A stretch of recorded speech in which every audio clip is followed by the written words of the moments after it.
Again, I hear that. It's louder? Okay. I'm part of this program called Birthright Excel, and every March we have a conference where around 1,000 alumni come. And of this 1,000 alumni, I'm probably one of the 5 people who are observant. Everyone is Jewish. And given that I'm like one of the 5 people of the 1,000 people who are Shomer Shabbat, one of the heads called me this week saying, hey, do you want to lead a breakout session and teach something about the religion, something Jewish? And to be honest, I told her, I was like, hey, listen, I don't know if I'm going to do it, but I'll let you know by the end of the week. And you were saying, is there anyone here who wants to take on a mitzvah? I don't know if this is a mitzvah, but Sure is. I'm like super nervous and super afraid. And I wanted to ask you, what in the world do I tell people in their 20s and 30s, young adults who aren't observant at all? Like, what do I teach them? I have 30 minutes to speak. Like, what topic do I speak about? Like, none of them are observant. Like, how do I do this? Great question. Stand by. First off, we don't all here if you can. They're all in New York. Even if a little bit tired for you.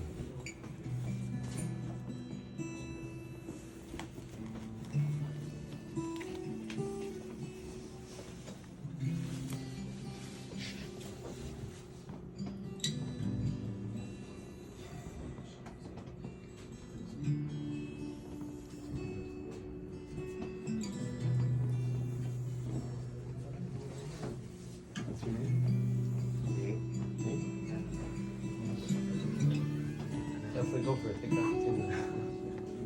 Tetzaveh, the altar, the Pintelejid. There were 2 altars in the Mishkan. Parshas Teruma teaches us about the copper altar, upon which animal sacrifices and meal offerings were brought, and Parshas Tetzaveh tells us about the golden altar, upon which incense was offered. The last Mishnah of Tractate Tetzaveh, which is also the last Mishnah of the Order of Mode, speaks about these 2 altars. It says that the 2 altars cannot become impure. What is the reason? According to Rabbi Eliezer, since they are like earth, meaning that the Torah calls them earth and earth cannot become impure. According to the sages, since they are only coated with gold and copper, meaning that since the coatings of gold and copper are just that, coatings, they are secondary to what is underneath. And being that what is underneath cannot become impure, the coatings don't become impure. Being that Hashem is infinite, the Torah, which is his knowledge, is infinite as well. That means that it applies to us at every time and in every place. Just as when the Torah was given, it applied to every one of us, so too, it applies to each and every one of us, as if it was given today. It also has an infinite number of interpretations, as every one of us has a different neshama, and we see the Torah through the lens of our neshama. We also approach Torah from our own circumstances and our own paradigm. What is the lesson that we are meant to learn from this teaching? That the 2 altars cannot become impure? We are all a small temple where the divine presence wants to reside. Just as the temple had different vessels in it, so too, we have different aspects to our makeup, mind, thoughts, emotions, etc. Sometimes we can have a mundane unholy thought. It is also possible to have an inappropriate sinful thought.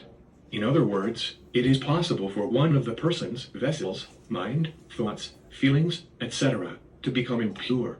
When this happens, we have to find a way to make the vessel pure again, that it should be worthy of a temple vessel, where Hashem could reside once more. How does one go about doing this? People can be generally divided into 2 categories, whether physically or spiritually, they are rich or poor. By the rich everything is gold, and by the poor, their money is copper.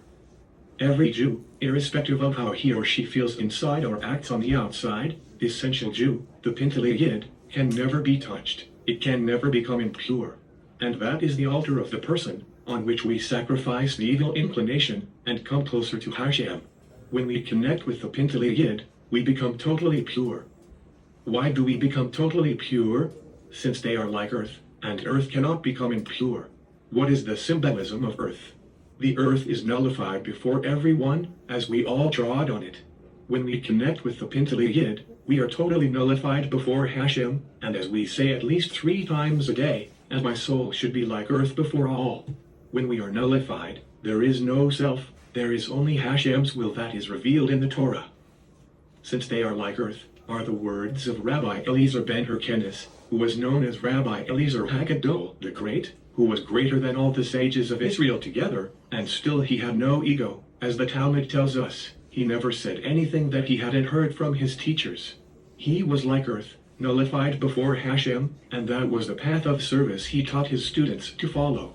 On a deeper level, he was at such a high plane that he only saw that everything was the essence of Hashem. He didn't see the external shell, whether it was gold or copper. He only saw the essence, earth. The sages say, since they are only coated with gold and copper, they are saying that not everyone is at Rabbi Eliezer's level. Most of us recognize the exterior, and at times we will have failings.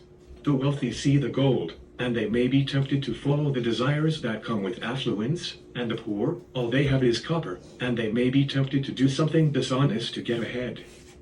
Whether rich or poor, we must realize that the gold and copper are only an exterior shell, that is nothing and nullified to what is underneath, the pintelaged.